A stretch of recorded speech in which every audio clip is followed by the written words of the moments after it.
As we move ever onwards towards Shavuos, it's worthwhile stopping and reflecting for a couple of minutes where we exactly are.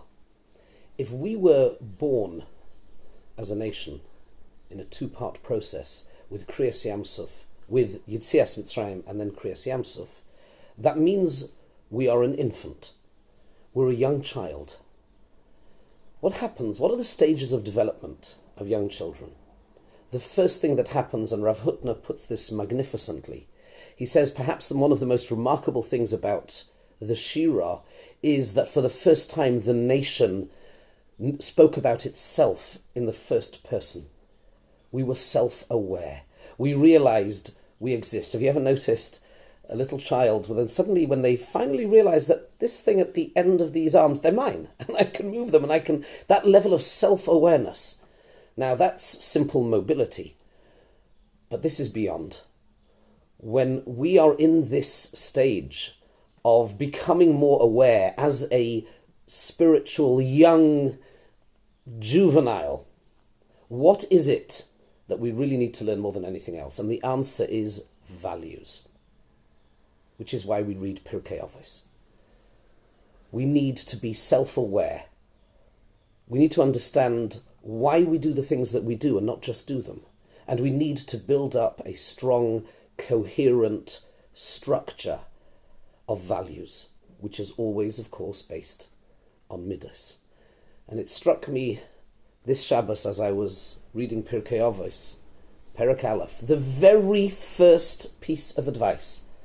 After we talk about the Shalsheles Hayuchsin, the Masorah, the chain of tradition, the Nevi'im, the Anshe Knesset Agdola, Heim Omru Shloisha Devarim, they said three things. And the very first thing, the first piece of ethical advice in Pirkei Avos is Hevu Mesunim Badin.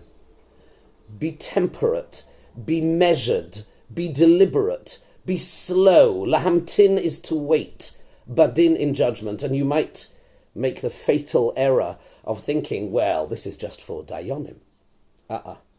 Says Rabbi Yisrael Salanta famously, everybody is a Dayan. We make judgments thousands of times a day, judgments about situations, about people, and often they are what we call in English snap judgments, knee-jerk reactions. We've kind of made our mind up anyway about a person, about a situation, and then we retrofit what we observe to meet our expectations. Psychologists call this confirmation bias. We've made up our minds.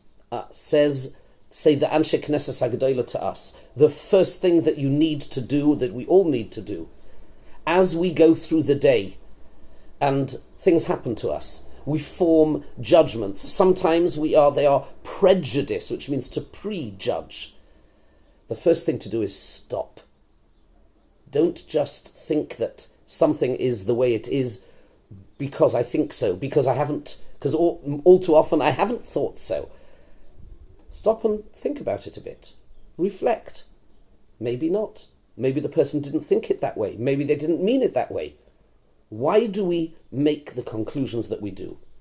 And the very first lesson that we all need to learn, and try and practice this at a practical level, say 3 times a day. When something happens to you and you are challenged, stop. Just stop. Reflect for 5 seconds and think it through. Maybe challenge yourself, maybe to see whatever it is that just happened, see it in a different light. And you will see things in a different light. And when you see and experience things in a different light, life is different. Have a great day.